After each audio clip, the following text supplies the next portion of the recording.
Good evening, everybody, and welcome to a new episode of Frank and Coen Ukraine Inside. Today we got also our weekly guest, Aljona and Rick. They're gonna be in our show in the next couple of minutes. But tonight we also have a special guest, Klaas Pot. And also we have the guys live, Franky and Coen. How are you? How are you guys? Yes, good. Thank you very much. I see that you're doing good. Yeah, we're fine. Yeah. We're fine. A little bit tired. A little bit tired, no more than a little bit, but we're doing good. Yes, we have a very nice hotel now, so that's relaxed. That's good to hear. Finally, a good bed first time. I spoke to you today, Franky, on the phone, and you were telling me that you were showering the last 2 weeks in really difficult situations, and that the water was not like normally because it came from the ground, like street water. Yeah, it was water from a well, and they filtered it once, but the water was not really clean, but it was the best we had. And actually, we had a good hotel. The food was okay. Everything actually was good, but not always the electricity was working, and water was an issue. Yes. But no electricity, no water. Then the pump doesn't work. And also the internet was completely gone. It's also explained that you feeling really the situation, how it's going there. Yeah. Anyway, in the place where we stayed most of the time, it's called Zwartegeersk. There it is. A lot of places are bombed. Over 90% is gone there. So it's you feel anyway. You feel there. Whatever direction you walk out of your hotel, you feel the war because there everything is destroyed. It's deoccupied now, so it's free now. And you cannot walk everywhere. The forest, grass. If you see shut houses, you cannot go in. You never know what's behind the door. A lot of mines still. Yeah. We have also watched the news this week, and there were a few items which took our attention a little bit more. Maybe shall we start with some news?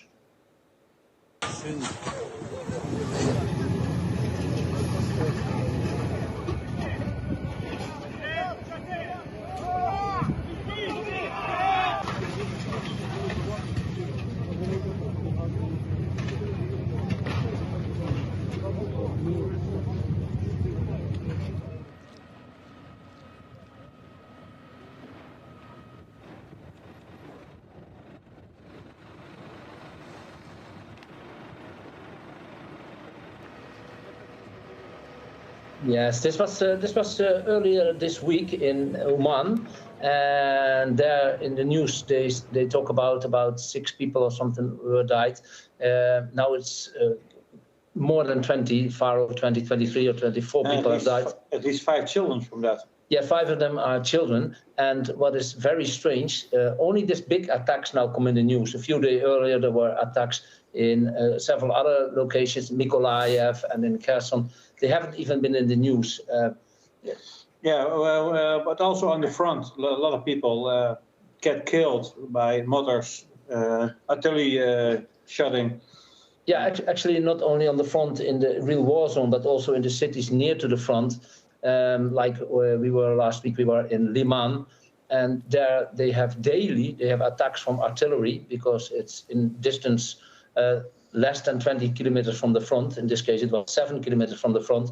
They got artillery attacks daily. You never see anything about that in the news, even though a lot of people get killed every day. And we have to wear the safety jackets there because it was really dangerous there. Did you guys have to wear the safety jackets where you were? Yes. Only actually in one location they wanted us absolutely to wear the safety jacket. We'll get back on that later when we show a video about our last weeks over there. But a lot of towns get hit, and actually we have some Google Maps video about Mariupol, one of the towns that have been really hit severely.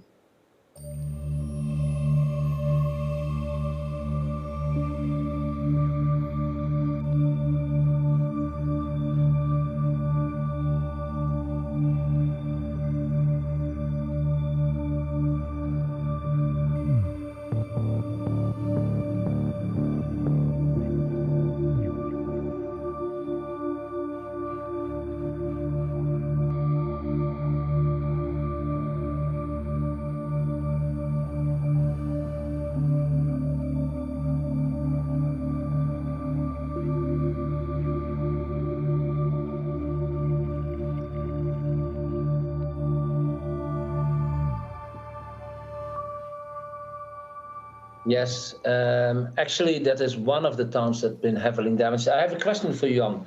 How many people do you think have been killed by the attack in Mariupol? Just make a guess. What do you think? Since the war started, or like the last couple? I'm talking about only this town, the town which you just saw. Yeah, I just saw. Maybe 10,000. Way more. It's over 120,000 people have been killed in only this city. No. And how big is the city like normally? How many people are living there? I don't know exactly, hundreds of thousands. So it's a big city, but So maybe one on the three people didn't survive the war. But 120,000 people have been killed in only this city, and there's more cities where we don't see too much videos now from, for example, Bakhmut or other areas that have been attacked severely. But this is unbelievable. If you see the before and after videos, it's extreme. But you see it also on the ground. If you saw the video, like the first one that you were showing us, is that Russia is still bombing targets, like the normal people, not the soldiers, but they are hitting like the normal people, like the women, like the children, like. Well, they say that they hit their targets, but a lot of people get wounded and die because of the attacks from the Russians. It's so, or they are not precise, or they target on civilians. I can't tell. It may make the people more scared in Ukraine. Yeah. But how more they hit them, how more stronger the army gets. And not only the army, but also the people stand more and more behind the army. Yeah. Because of that attacks. But it's not only bad news. Well, I don't know if we have to see it as good news, but did you hear about the Wagner group? Maybe we can see a video of that, the news from Wagner. Now, with regard to the general need for shells across the front lines, and what we want here, today it's coming to the point that Wagner PMC will be finished. Wagner PMC will cease to exist in a short time. Yes, so what they actually say here is that Wagner has not enough ammunition to fulfill their tasks. That makes me happy. Yes, we hope that they get even less, because he says that Wagner might pull themselves back from the Bakhmut area if they do not get more ammunition. Is this not a sign that the last days are counting for the Wagner group? Let's hope so. Let's hope so. We see that the Ukrainians get more and more ammunition. We saw a lot of transport coming in, and Alona is also going to say something about it, I guess. But more and more ammunition is coming in for the Ukrainian from everywhere over the world, and it looks like Russia has problems with that. Let's hope that they have problems for that. Something else in Russia. Actually, Russia have been telling about Ukrainian children that they are trained for army. For army. We didn't see it anywhere. No, we never saw anything like that. But we have.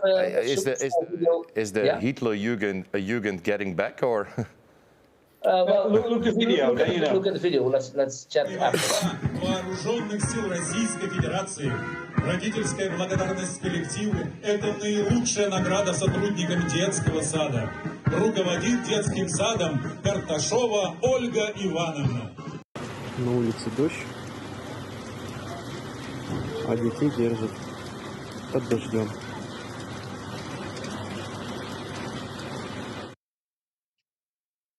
Ja, je ziet ze gewoon, kinderen gewoon trainen in de regen. In Rusland voor we are an English program, Koen. Sorry. In the first part of the video, you see children from 6, 7 years old, even younger. They get training in how to walk the parade. For 9th of May, that's the day of the victory, they call it in Russia.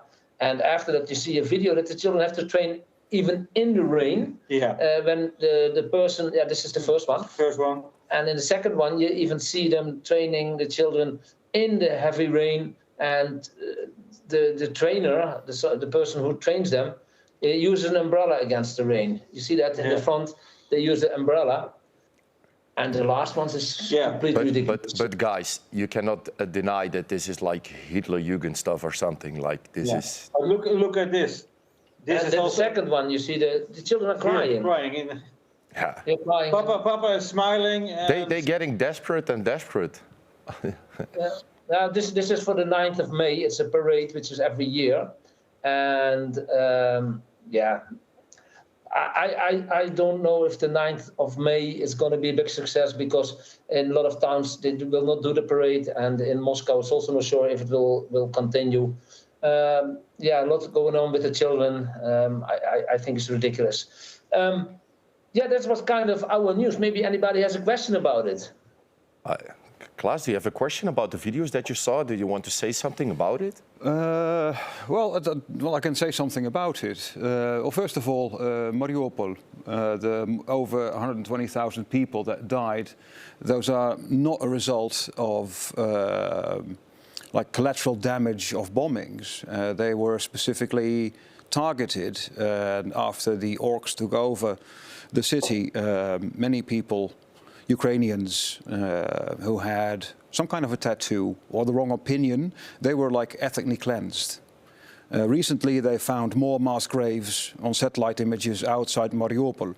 So it's not, you know, there's a war going on and people die. No, this is like systematically targeting, selecting and killing people, just like in Bucha. Yep. What you were saying, like, I think like the big story that we're talking about, like the big graves and everything, I think that we're going to be shocked when the war is over. Oh, definitely. And the big stories are coming. Definitely. Then you're going to hear things that you... I mean, after the second half of the province of Kherson will be liberated, I think they will find similar sites of mass graves. And, well, I'm not going to say in this broadcast how they find the women and children, in what state they are, because the orcs do unimaginable things to them that, in my opinion, even the Nazis could learn something from them. Yeah, right. It's want even in movies you don't think see about it. that. You don't see it. Like even the most sick movie maker would have a hard time coming up with To see it. It's like a horror movie or what? What you want to say, Frankie? When Bucha and Irpin got be freed, when that happened, also came up the news, which we didn't see before. So it's only after the locations are free again that you can see what happened there. So that will for sure be the same in the Kherson area, in even in some places in the Donbass. Yeah, it's going to be like that. Yeah, well, I think that kind of covered the news because of the time. We could talk about it much Maybe more. it's also good that we go to our weekly guest, Aljona, because I think she's waiting for us.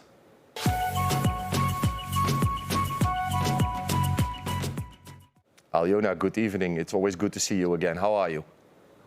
Good evening, guys. Very good. Actually, I have good news right now. You know, always working with the military, they always asking, Alona, please find the volunteers who can bring the drones, because drones is very expensive, but it's like, you know, every day our army losing the drones. And today one of my friends from Poland bring to the military's drones. That's why I have a very good day today, guys. Actually, I wanted to say about the Mariupol. Oh, I think we have a bad connection with Aljona, maybe. Yeah, she's back again. Good evening, no about problem. Mariupol, it's a big pain, first of all, and second, you asking how many people before the war lived there. I know 200,000 people lived there before the war. So, And the war began there very fast. That's why the situation was. if you think about it, one on the two people has died. That's crazy. even more. Even more. That's. Yeah. Even imagine how the situation is there. It's Even cannot understand. It's They it's killed like the impossible. half of the city. Yeah, it's impossible to imagine, to fathom. It's so far away from our reality. It's literally what we read in our history books from the Second World War, which is actually happening right now in Ukraine. And that's good that Aljona also make our weekly update, because you showing our videos and you tell our story that we never heard otherwise, because the normal television stations they don't show it. Yes, you know, actually about Mariupol, I told you guys, we have the reason from cities in here, Kramatorsk or maybe там Konstantinovka or Pokrovsk in Donetsk region, because right now here people have a choice. They see the situation and they can evacuate it every day, every time. They see everything. But in Mariupol was a difficult situation. One of my friends, she is working on television, on TV channel. I'm working. I call it every day and said, Nadia, you have to leave. You have to leave. It's horrible because it's planes with the bombs. You see this, and she said, no. And then 2 weeks, quiet. I even don't know what is going on. Did she lie? Yes, they have a chance and they leave the city, but 2 weeks. I think she don't forget these 2 weeks. Never forget. It was horrible. That's why Mariupol, it's a big pain. It's the stories that you are telling us that we can know how it's there, because the most of the people from the journalists they are not there, like from our countries, because they are too scared to be there. So it's good that you are talking to people that are there to tell the story about what's happening there. And it's so important that everybody knows what's happening there, because otherwise we're going to forget what's happening there. So thank you for your. I want to ask you if you speak your friend again, thank her from us, please. Thank you. Actually, this week I'm also working in Liman district where was Franky and Coen. We're working with the militaries. Was 2 miles close to Russian positions, and today I also have a good news about this district because our Ukrainian army have a good news. I cannot say everything right now, but I know they changed the position and right now closer to occupied territories. Working, everyone is working. I mean, our militaries. And I have also a video to present to you. Yes, Franky. That sounds very good, because we were there in Liman last week, and we didn't know that we were so near to the front until they told us and that we had to wear the life jackets. And so we were 7 kilometers from the front. But the people there, they are really in danger, and they were frightened. And it was a terrible situation there in Liman, a lot of destroyed. But you also made a video this week. Yes, I have video and working with the militaries, and it was very interesting. That's also Liman district, and you can see what we get. Многофункциональный тягач, легкобронированный, украинские защитники называют мотолыгой. Несмотря на свои года, транспортер по непроходимой дороге с легкостью доставляет защитников на передовые позиции. Им можно проводить эвакуацию раненых бойцов и осуществлять подвоз боеприпасов.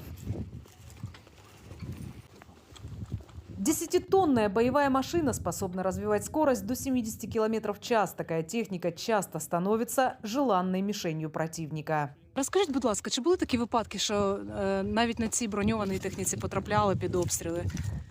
Так, я на цій потрапляв під обстріл Бахмуті, під мінометний обстріл. Приїхали, мав вилазити з машини, почався обстріл. Вони засікли автомобіль, бо ми приїхали вночі, і почали обстріл робити. Десь півгодини стріляли, але не попали. А що в цих випадках ви взагалі робите? Ви там всередину, так? Ні, стараюся бігом вискочити десь збоку біля машини. Якщо в неї попаде, то все. Здесь, на Лиманском направлении, бойцы 63-й бригады тягач часто используют для подвоза боеприпасов на огневые позиции. Разгружаются в считанные минуты. Такая оперативность – лучшая защита от дронов противника. В небе над украинскими позициями, говорят бойцы, они часто курсируют. Бачим, мы сразу прячемся и сообщаем. И нам там дальше кажуть, що наші дії. А наскільки часто ви бачите? По-різному теж буває. Буває на день тиша, а буває тільки кружляє. Бойцы 63-й бригады, участвовавшие в боях за освобождение территорий в Николаевской области и больше месяца державшие огневые позиции в Бахмуте, говорят, действия противника на Лиманском направлении не такие активные, как на Бахмутском. Российские атаки здесь реже. Но все же прямые столкновения бывают. И говорить о том, что войска Российской Федерации бездействуют, нельзя. Тактика в них не изменилась. Это, если идет прорыв, то это идет сначала артиллерийская подготовка, и под прикрытием артподготовки подтягиваются поближе. А поближе это 35-50 метров. Это засыпать. После освобождения украинскими защитниками осенью минувшего года части Харьковской и Донецкой областей, а потом и нескольких населенных пунктов Луганской, россияне неоднократно заявляли, что вернутся на украинские земли. Однако, укрепив свои позиции, украинские защитники ежедневно отбивают все штурмы противника. Донецкая область, Лиманское направление для Фрэнки и Коэна. Aljona, first want to thank you again for the nice video that you make for us this week. And if I saw the video about the ammo and everything, how many ammo they can bring in one time to the front? Like a lot of, or like, do they?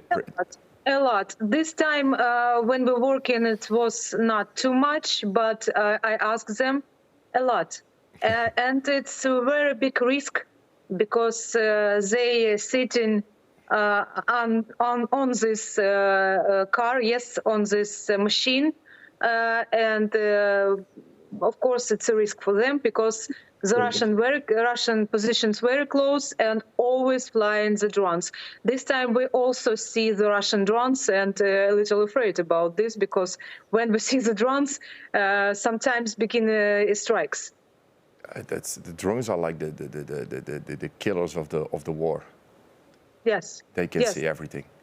That's why in the beginning I told you I am very happy today because I have the possibility to help our militaries because they need every day them. In Ukraine, the Mavic, like using our militaries, cost $7,000.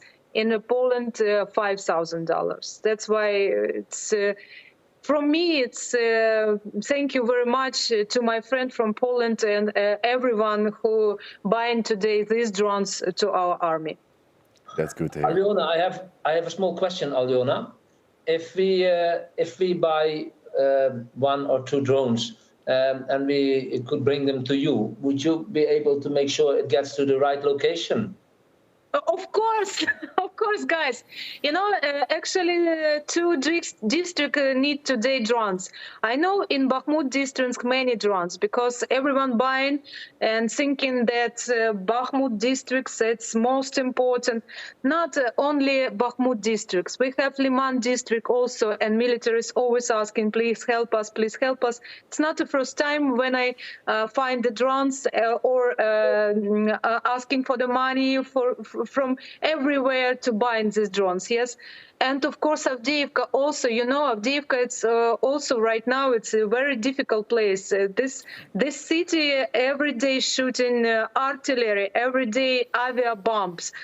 Also, we have a news from Avdiivka that's the last time the Russian putting the bomb on the house, and right now 2 people still under, you know, destroying house, and no one can help them because there is in this city not working, you know, this Franky, переведи спасатели, то есть те, которые разбирают руины. Sorry. People who what do they разбирают? Что они разбирают? Rubble. Спасатели, которые разбирают разрушенные дома. Because I missed the part.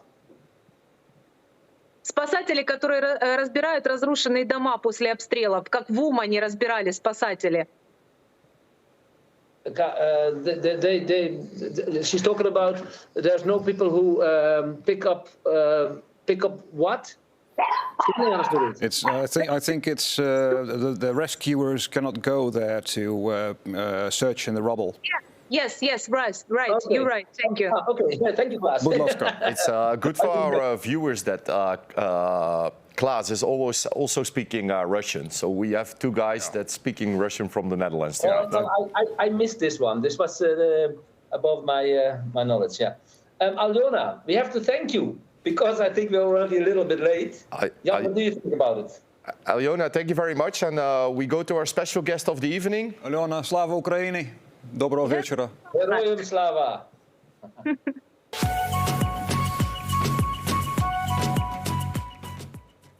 Klaas, thank you for having you here tonight. Thank you for having me. The viewers maybe don't know you, but we also have an introduction video about you, so maybe we can show it to our viewers.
We saw the video. First, I want to say to you that I have a lot of respect for you. If I see the video, what you are doing for the people there, and what you bring to them, and maybe you can talk about it because the people seeing a van, but maybe you can tell us the story about it. Well, 24th of February last year, as we all know, the full war happened, and after sitting in front of the television in shock, just in shock, not believing my eyes, what I'm seeing. There was just this simple urge of, I need to help. You want to do something? Yeah. Just, so it first started with postcards. I've been coming to Ukraine for 10 years now, and during my holidays I made all kinds of pictures, and I selected 10 of them. I made postcards in an envelope and sold them for €5 each at events. Back then there were lots of protests and demonstrations, and I would stand there with different tables and volunteers and sell those envelopes. And then other groups also wanted those envelopes, and they sold a lot of them and then sent me the money. And at that time I was still working with another foundation. I sort of like hooked myself with them. Into a foundation? Yeah. And well, I think with those envelopes I managed to get like €25,000. How many? 25,000. That's big altogether. But not just me selling, like all kinds of. You did it together. Yeah. What did you did with the €25,000, if I can ask? Well, then I worked together with an existing foundation, and I gave them the money, and they used that money and other funds to buy a pickup truck for the ZSU and 5 ambulances. At that time. You bought 5 ambulances and you sent them to the Ukraine? Well, not me, that foundation. The foundation. Yeah. But you were part of it, so we can say... Yeah, I suppose I financed a couple of headlights. We can say from you, because you were part of it, so... Yeah. And I heard that the 14th of May, that was the first time that you went to the Ukraine during the war, because I heard that you went 4 times there. Yeah. How's your feeling about the situation there? You've been there, so you have seen a lot. It's a complicated mix of emotions, honestly. Like in the bigger part of the country, you don't notice anything at all.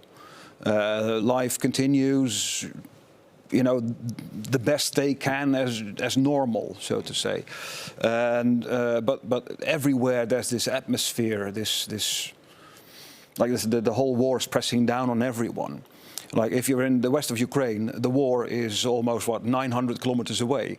But many people fled from the east to the west. When it's 900 kilometers away, the people are feeling even there. Yes. Because I saw in the video that we have from you that you have a lot of stuff inside the van, like stuff that the people really need, like bandage. I saw some power banks.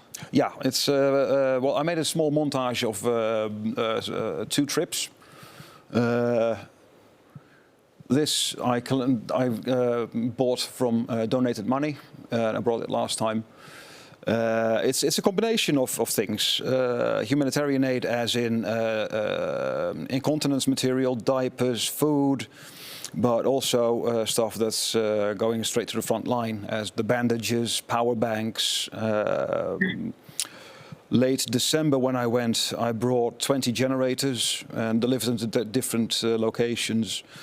I'm trying to collect whatever I can that's useful, and then if I have enough funds to buy stuff. And I also ask people to help me pay for the diesel, because I burn, I think, like 700 euros of diesel there and back again. But the amazing story, if we see the van and we see you here on the couch, you do it all by yourself. You drive from the front of your door and you're driving to Ukraine. Yeah. That tells a lot about you as a person, as you are, that you want to help people when they need it. And that's a big compliment to say it. You're an amazing guy if I see the video. Thank you. But it's sort of like a natural thing to do. I've been coming there for 10 years. I have lots of friends there. And now every time that I go with humanitarian aid, I meet new people, new contacts. Most of them also started their own initiative, either officially as a foundation or unofficially just as a volunteer helping out. And they become friends. So the more people I know in Ukraine, the more I connection with the country. You're really with the people.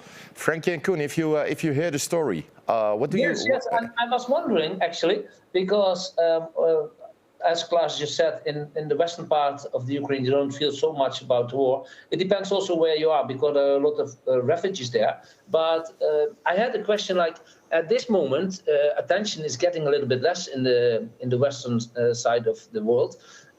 Is it still possible for him to get donations and to continue to go on? And if so, what is his plans for the near future? Well, it is getting more difficult. I noticed already last year, after my first trip, when I came back, and I wanted to continue to raise funds, that people often would say, I already donated to Giro 555. So I did my part, and I'm not donating anymore. It became a lot more difficult to raise funds, to collect money. Then, the end of last year, start of this year, it felt like sort of like a revival, that people were starting to give more.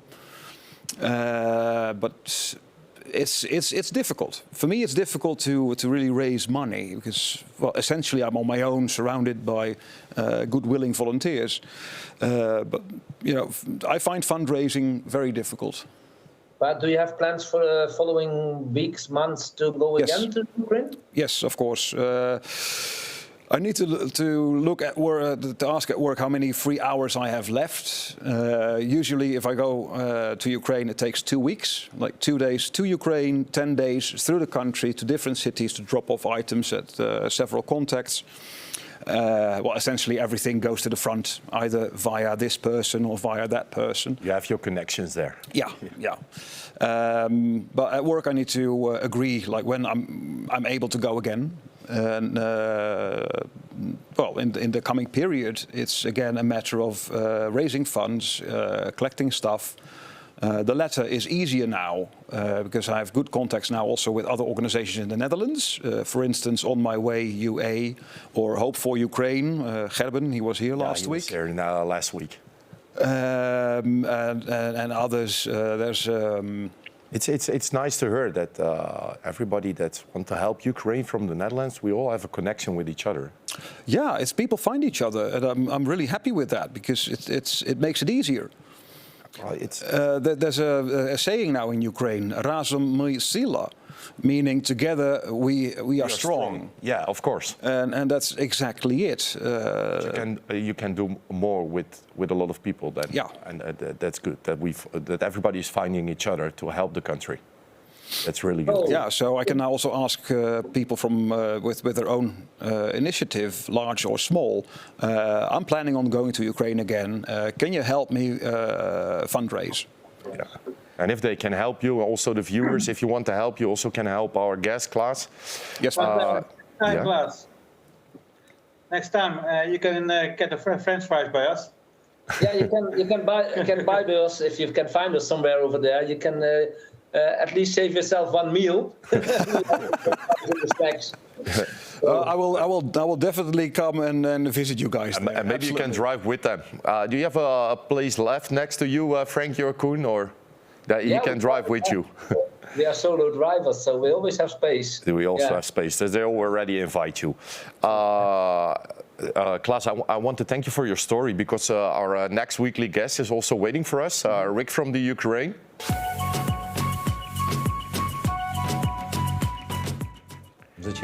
Why are you fighting? We are fools. This is why we're fighting. Have many died? So many.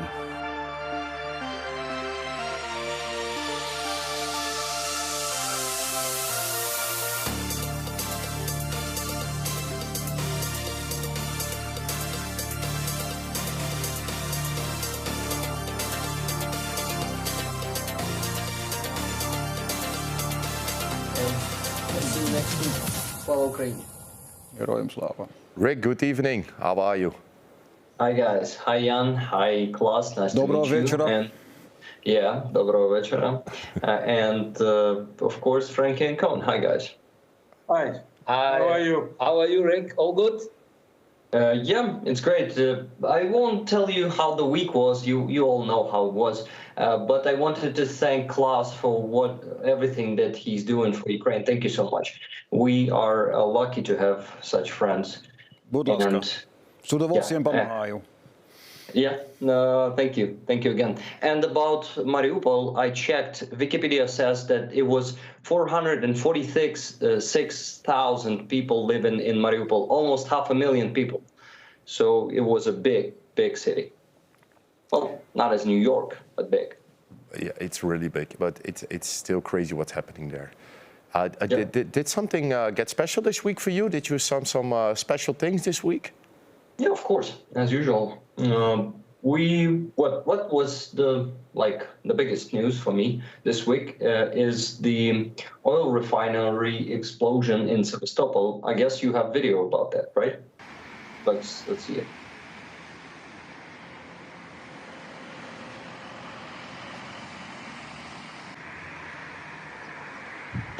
Yeah, so around 11 tanks of oil and gasoline are burning. This gasoline was used for the ships of Russian Federation fleet. And I guess Ukrainian UAV have been striking it during the night.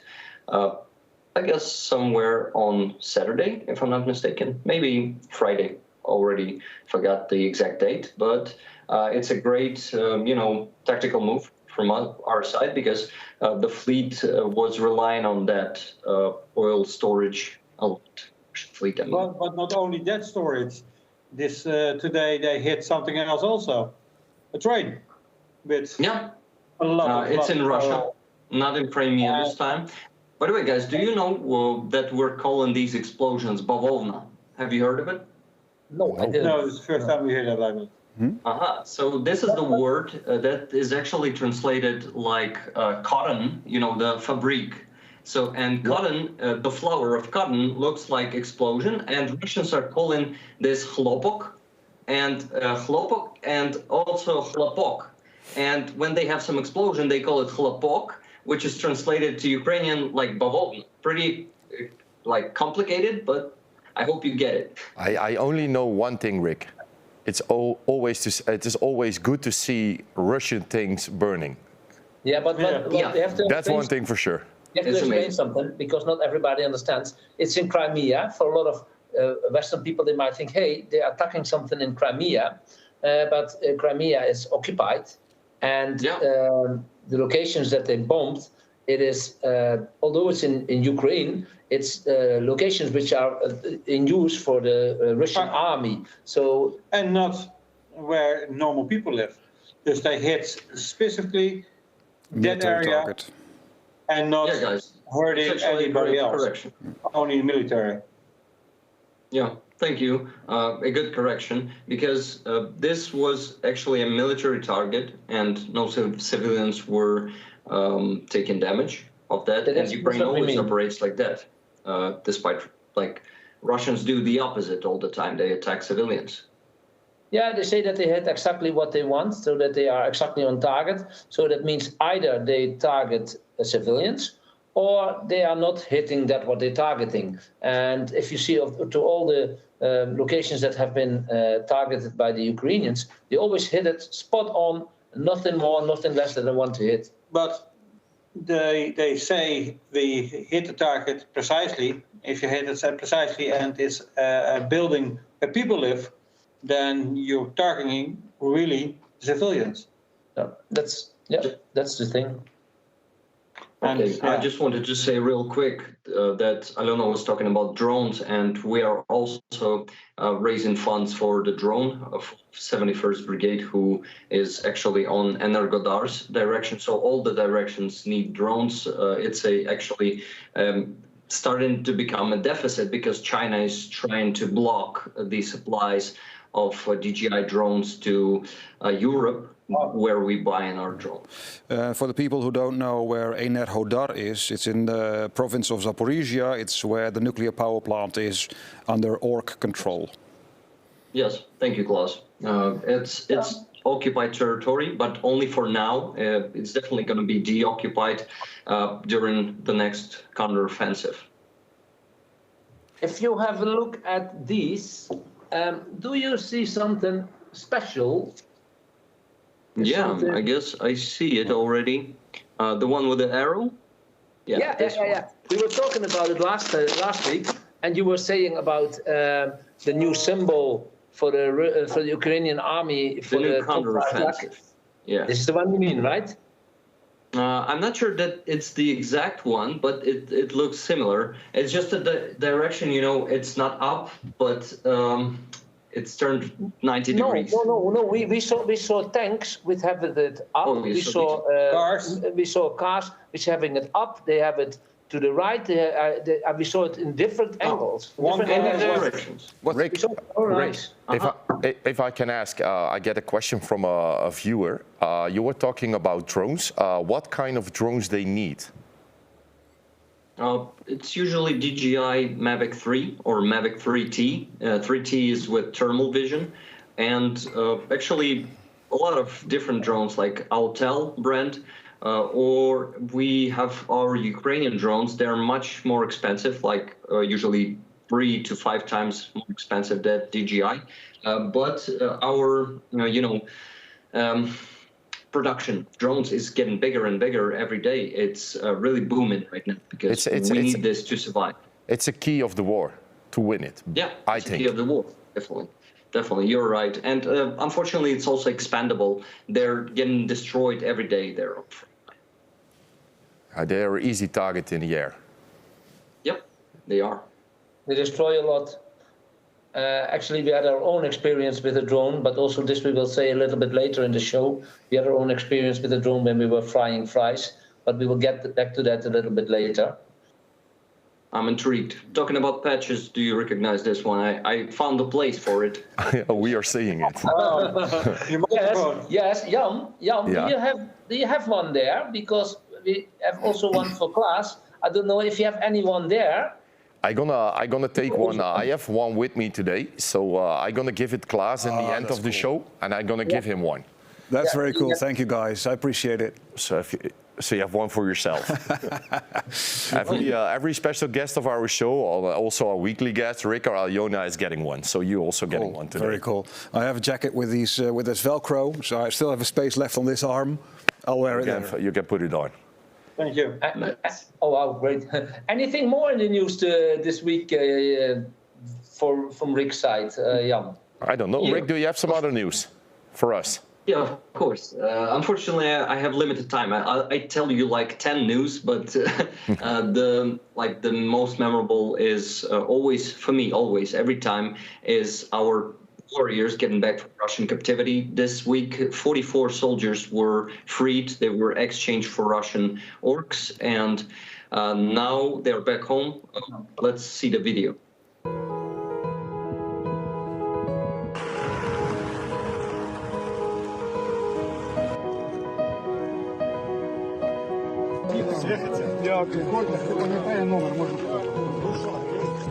Да нормально все, жив, здорово. Очень сильно скучал по вам. І Господь почув наші молитви, і всім від кого залежить, він сьогодні вже на свободі, тут на своїй рідній землі, серед своїх друзів, побратимів і керівників. Тому дякую вам і всім, хто допомагав вас. Слава Україні! Героям слава!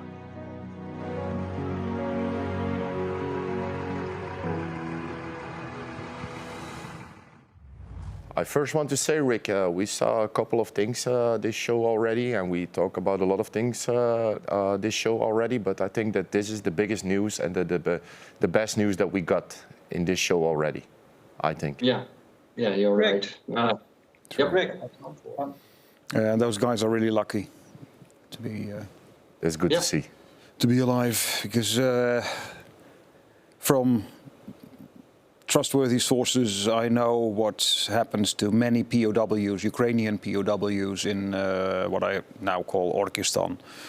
That's, well, let's refer to the Second World War, what the Nazis did. Yeah, again. That's what happens. These guys are really lucky. And Rick, if we are speaking again today, how do you think about the counterattack that is coming soon, I hope?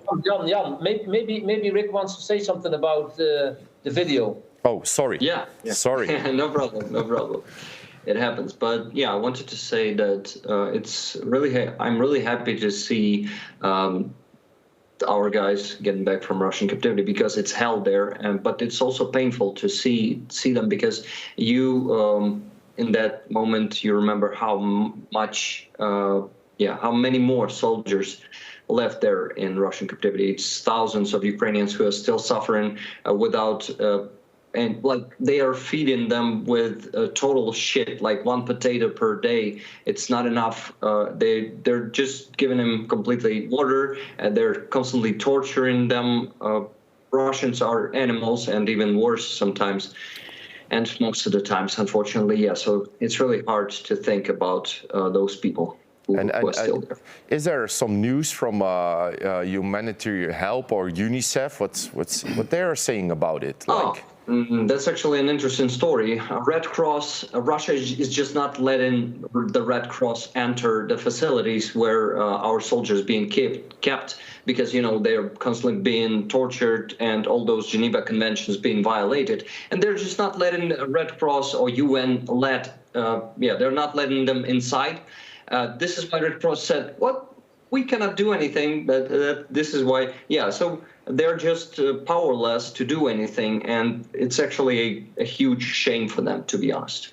But the war crimes that they are doing, it's getting longer and longer. Like there's nothing left anymore. They do everything. Like what's a war crime?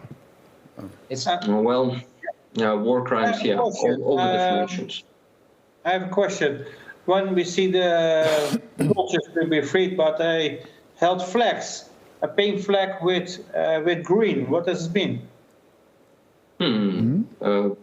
Pink with green? Maybe you can see it. I guess the armed forces of Ukraine, and also there's a border guard of Ukraine. They had their green flag, and the pink one. I guess it's the armed forces, but also. We have National Guard. National Guard has the flame on it. Guys, the green one. The same one with the green. With the green, it's the border guard, I guess. Oh, okay.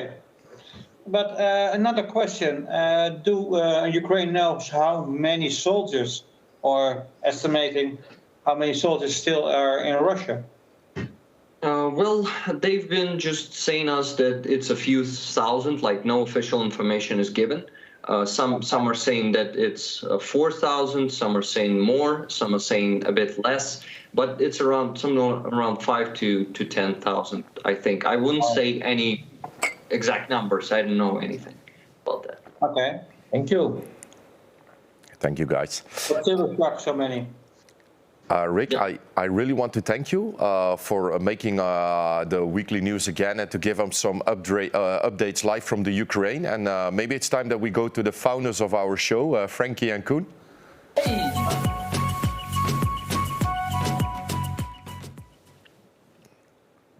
Yes.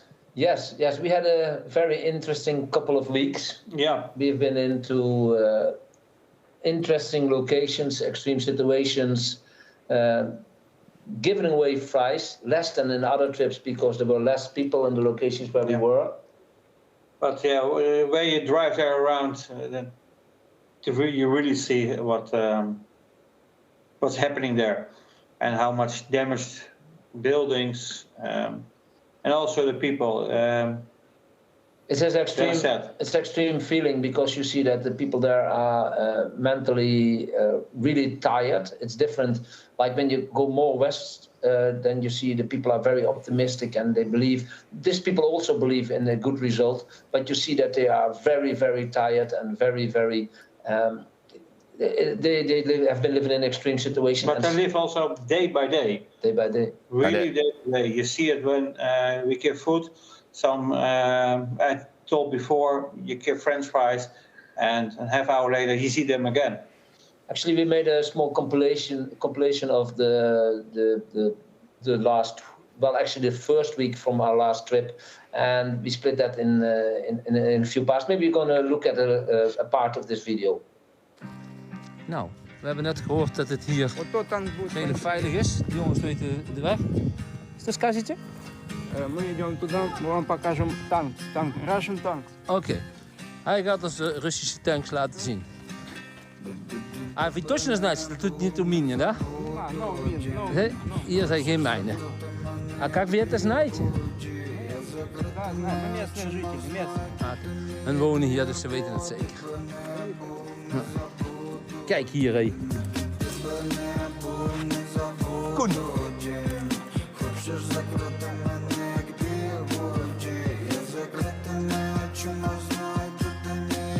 Добрий день.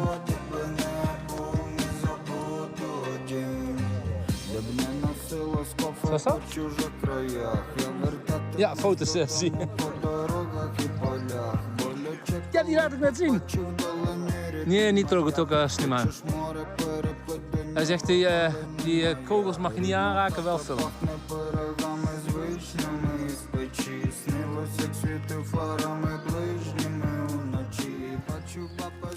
Dus de Russen hebben hier mijnen geplaatst bij graven waar mensen bezoeken.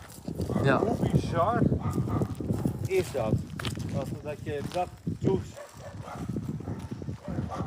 bij mensen in het leven.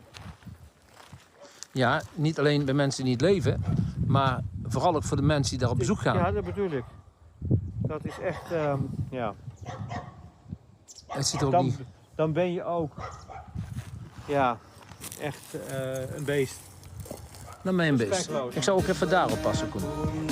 Hoe vaak hebben ze dat gezegd?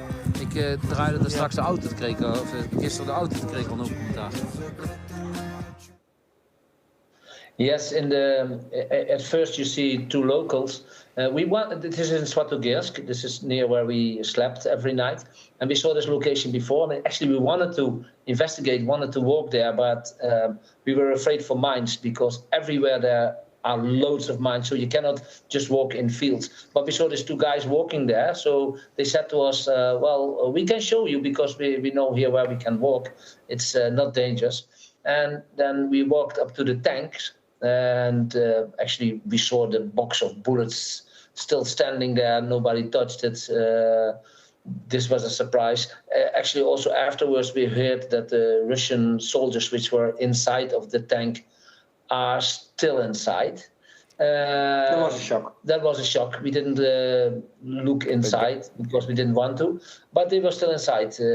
Guys, you were talking about tanks, and I get a viewer question. It's all the way from Norway. How is to drive into a gas station and find a tank refuel in front of you? It's really a question. Yeah, that actually happened before one more time. Only this time we were allowed to film. Yeah. But how does it feel, Koen? If you want to get gasoline and you have to wait for a tank? First, to see a tank by a gas station, that is not that you see every day. And but it doesn't take like us 5 minutes. I think there is. We have been waiting over 20 minutes, and yeah, at least. I don't know. It was two sides. It was two sides, and it runs one-on-one. I've been told there. Actually, in the video which you just saw, you also saw us with the gravery and Coen. Yeah, this was the gravery was a big shock. I didn't see it before. There were signs for mines, and they put mines around the graves. Yeah, and the day before was the day of the dead. On the Sunday was the day of the dead, and these people go there to visit family, friends there, and how big animal you can be to put mines where are people already dead. The sign of the mines have been placed after that Sunday, because as I've been told that a woman there in the gravery has stepped on a mine. That's how they found out that there were mines. They didn't expect the mines there. There's a lot of places where still are mines, and how can people put mines in a gravery? For us, it's unbelievable. This is. You were talking about it because I get the next question from a viewer. He asked, like, how do you not get depressed feeling when seeing so much destruction, pain, and suffering while on your trip? So That's a good question. It's not that difficult to me, actually, because we see a lot of things that you don't like to see. But you get so much rewarded by people who are happy with us there. It's not only when we give away the fries, but also soldiers. On the road, when people see you and started talking with you, they are all giving a reward to us because they show appreciation. So yeah, that's why they give us also the badges. A lot of badges from all kind of militaries we got. This is just a part of what we got. We have more. But also, if you have just, if you go to a roadblock, you have a lot of roadblocks there. They first ask who you are, what you are doing there, and they sometimes even get to tears. Or they can you get a box from them. Yeah. So the rewards is bigger than the emotional feeling what you get in negative situations. We have some more video, I think. I can relate to that. Yeah.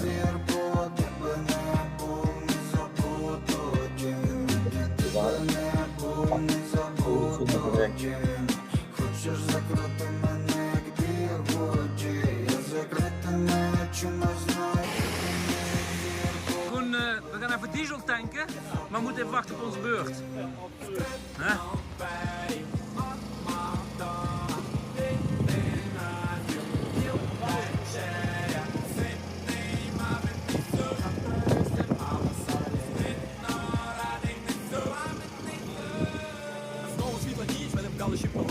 Het is vandaag anders dan andere dagen. Wij zijn nu verplicht vesten. Dus ik weet niet of we het echt blijven volhouden. Mensen dragen ook geen vesten. Ik voel me eigenlijk een beetje niet comfortabel ermee.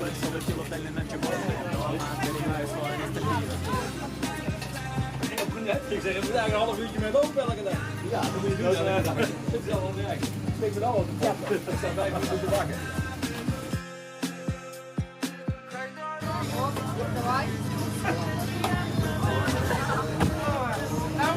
Super, без проблем. Super, super.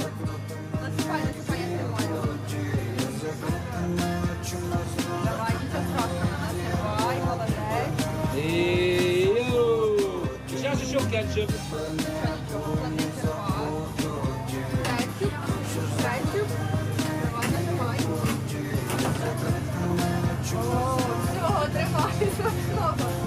Top. Yeah, this is what makes us happy, and it gives a reward to us. The smile. Yeah, you see so many people here, they are happy, and the children and so on. This was actually, the last one was in Liman. That was when we were 7 kilometers from the from the Liman front. There we heard a lot of music of war, as they call it over there. And this is also the location where we, were not forced, but they really pushed us to wear the life jackets. Because of the drums. Life vests. Yeah, because of the drones, and not only because of the drones, but we are in the range of artillery. But on the end of that day, we had to pack our things very quickly. We got 7 minutes for that, because there was a drone noticed above us, and maybe they were not interested in us. But the drone means, as the soldiers told us, drone is end of story, pack and go. And that happened over there. And we packed very fast, and was in the 7 minutes. Yeah, we were. So you can imagine, we just closed the oil, well, where we fry the fries. Normally we clean. We threw everything in the van, in the cars, and we luckily Koen's car was almost empty. So we threw in everything, and in less than 7 minutes we were gone. And a little bit further, we reorganized our van. But the rewarding is when you see those people being happy. And this was our most stressful situation. Yeah, 100%. Actually, the whole day was stressful. But it's also it's also good, guys, that you're good taking care by yourself to going. That you pack soon and that you're going to leave the area. It was now go. Not talk, just pack in and go. There were also 2 locations where we were supposed to go in the days before, which we were not allowed. On the last moment, we changed the locations, because if soldiers say no, it's no discussion. If police says no, you can still talk. Soldiers say no, it's no. And also that night, we had a lot of bombing near our hotel. We were all night through, really all night through, hearing boom, boom, boom, boom on a distance. And also in that morning, again, we were without electricity. So that was the most stressful day of our trip. Yeah. I also get a question from a viewer. The people that are around you, that are living there, but also yourself, guys. Can you sleep, or can the people sleep safely because of the bombing? What you're telling about? We could sleep safely, I think, but the people in, for example, Liman, they can't sleep safely, because artillery is getting there, the rockets are getting there. Yeah, we are sleeping somewhere else, of course, and not so close to the front. Our hotel is open, but people don't know it's open. It's not on booking.com. It's not anywhere advertised. It is, it's not. It's in the forest, and it's a hotel which was open before the war. But the owner from the hotel, they don't want us to say the exact location. But there we felt quite safe, although you heard bombings, because we were in Svatoghersk, and that's about 30 kilometers from the front of Bakhmut. So artillery can't get there, but it's near. Yeah. But the place where we stayed was a really war zone. There's also around us not one building not hit. You see the grenades spreading out of the floors. Garden of our hotel had before, so quite some time before, they had 3 hits with rockets. So one building of the hotel was hit by a rocket. Two buildings. Two buildings. Yeah, one building was where people can sleep, and one building it was part of the hotel, but it was not where people slept. And also have been hit. And one in the garden, so 3 rockets, and more than 10 artillery grenades have been on just this hotel. That's a lot, guys. I also get a question from Charlie. Do you plan on traveling all the way to Mariupol when it's deoccupied? Did you think about it, or? No idea. We have a lot of contacts now in more in the eastern parts in the Donbass.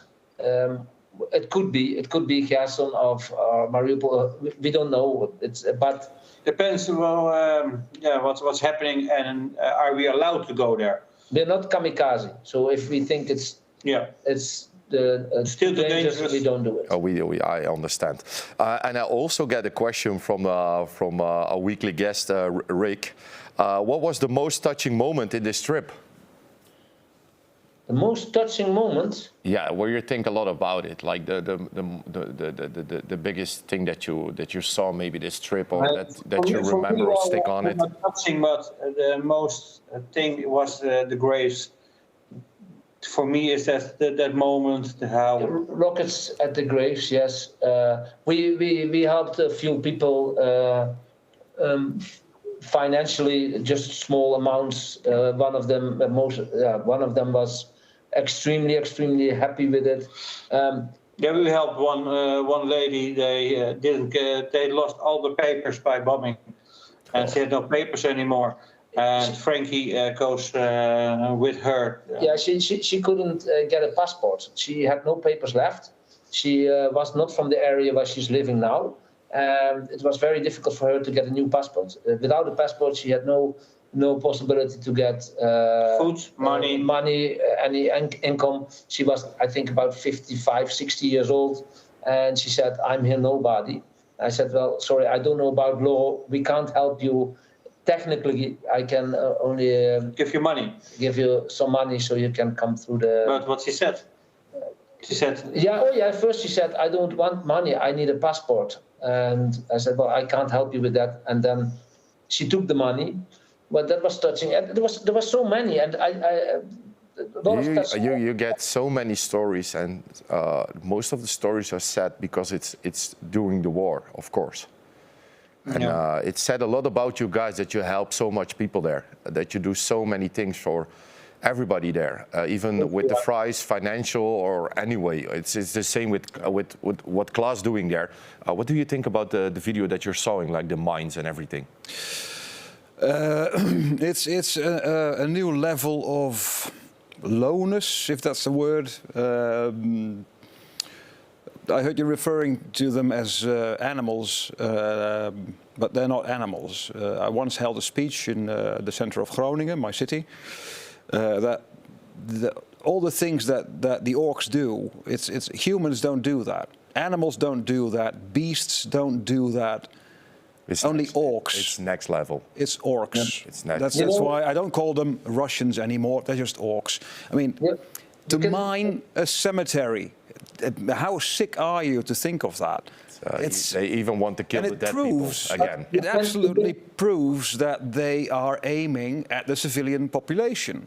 You can see that in the army, because if you see the Ukrainian army, you see a lot of intelligence. There are a lot of people who want to go to the army, want to fight for the Ukraine. In the Russian army, you see a lot of soldiers, they come out of prison, or there are people who don't have any background.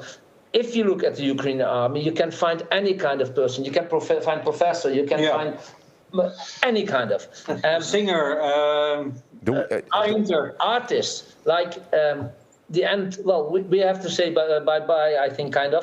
What we have one small video we want to see you to show you about what kind of people you have in the Ukrainian army. For example.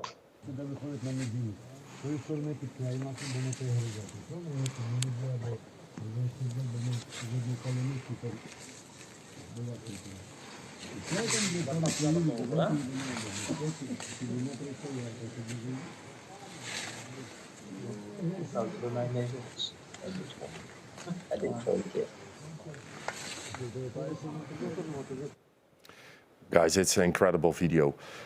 Guys, we are over our limit already. I also want to thank you, Franky and Coen, and a good last couple of days there, and be safe, please. I also want to thank our special guest, Klaas Pot. Thank you for being with us tonight. Thank you very much. My pleasure. And I want to thank all the viewers for watching us tonight, and hopefully we're going to see you next week again, and thank you for watching us. And if I may say something... You're gone.